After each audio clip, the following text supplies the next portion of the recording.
25 September کیا Christmas کی اصلی تاریخ ہے اور کرسمس کے اصل معنی کیا ہے؟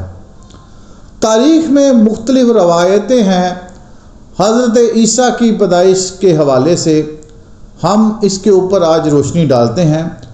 حضرت عیسیٰ علیہ السلام کی پیدائش کے 336 سال بعد روم کی سلطنت کے بادشاہ قسطنطین نے اپنا مذہب تبدیل کیا، اور جب کسی سلطنت کا حکمران اپنا مذہب تبدیل کرتا تو پوری رعایا اس کی پیروی کرتی۔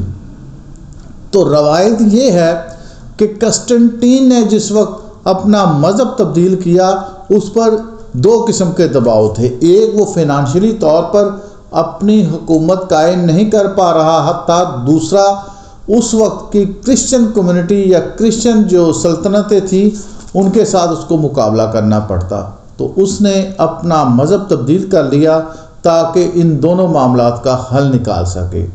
بدقسمتی سے جب وہ اپنا مذہب تبدیل کر رہا تھا تو وہ دسمبر کا مہینہ چل رہا تھا، اور روم اور یونان کے پرانے لوگ دسمبر کے آخری 10 دن سورج دیوتا کے تہوار کے طور پر مناتے۔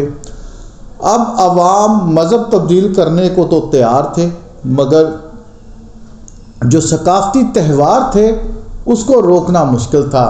تو یوں درباریوں نے یہ کہا کہ آپ 25 سپٹمبر کو یسوع کی پیدائش کے دن کے طور پر منا لیں۔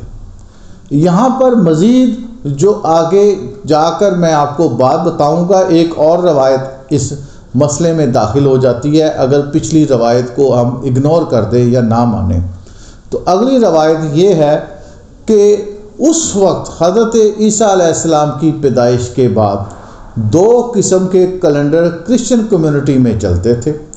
روم اور اس سے ملحقہ علاقے کے اندر کیلگورین کیلنڈر نافذ تھا، جس میں 25 دسمبر سے مراد 25 دسمبر تھا، جبکہ ادر دین جو علاقہ تھا وہاں پر جو کیلنڈر نافذ تھا وہ جولین کیلنڈر تھا، جس میں 7 جنوری کو حضرت عیسیٰ کی پیدائش کے دن کے طور پر منایا جاتا۔ جبکہ ان دونوں کیلنڈرز کو جب اوور لیپ کرتے ہیں تو جولین کیلنڈر کی ہی تاریخ کو 25 دسمبر کنسیڈر کیا جاتا ہے، 13 دن اس سال میں سے نکل جاتے ہیں۔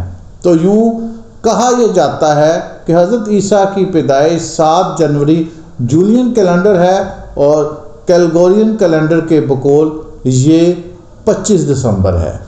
یہ روایت بھی ہم مان لیتے ہیں اور وہ بھی پہلے والی روایت بھی مان لیتے ہیں، مگر جو فلسطین کے مضافات کے وہاں کے چڑواہے ہیں ان کے ہاں جو روایت پائی جاتی تھی وہ یہ تھی کہ حضرت عیسیٰ علیہ السلام کی پیدائش اپریل اور مئی کے ماہ میں ہوئی۔ یہ چڑواہوں کی اس وقت کی روایت تھی جو ان کی کتب اور ان کے حضرت عیسیٰ علیہ السلام کی پیدائش کے حوالے سے منائے جانے والے دن کے ساتھ باقیات کی صورت میں آج بھی کتب میں محفوظ ہے۔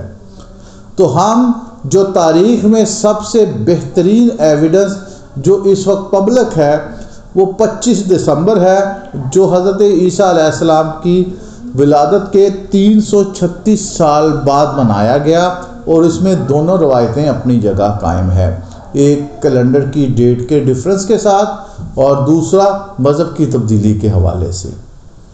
اسی طرح اگر آپ دیکھتے ہیں تو پھر رومن حکمران جو کہ اس کے بعد 529 عیسوی کو آیا، جس کا نام جسٹنٹین تھا، اس نے باقاعدہ 25 دسمبر کو حضرت یسوع کی پیدائش کا دن منانا شروع کر دیا، اور یوں تب سے لے کے آج تک یہ دن ایک سرکاری تعطیل کے طور پر منایا جا رہا ہے، اور امریکہ کے ہاں 1870 کو اس کو باقاعدہ حکومتی تعطیل کے طور پر شامل کیا گیا۔ اب کرس جو لفظ ہے یہ انگلش کا پرانا لفظ ہے جس کے معنی ایک غیر فطرتی طور پر پیدا ہونے والے بچے کے طور پر لیے جاتے ہیں۔ یہ ٹائٹل ان کے لیے استعمال ہوتا ہے جو اس وقت ماں سوائے حضرت عیسیٰ کے کوئی نہیں۔ جبکہ دوسرا لفظ ماس تھا۔ ماس لارڈ یا روحانیت سے جڑی طاقتوں کے لیے استعمال کیا جاتا تھا۔ تو کرسمس ایک ایسی اولاد یا ایک ایسا بچہ جو غیر فطرتی پیدا ہوا اور جس کا تعلق روحانیت کے ساتھ، خدا کے ساتھ جوڑا گیا۔ تو یوں اس کی پیدائش کو، حضرت یسوع علیہ السلام کی پیدائش کو کرسمس کے دن کے طور پر منایا جاتا ہے۔ دیکھتے رہیے وار۔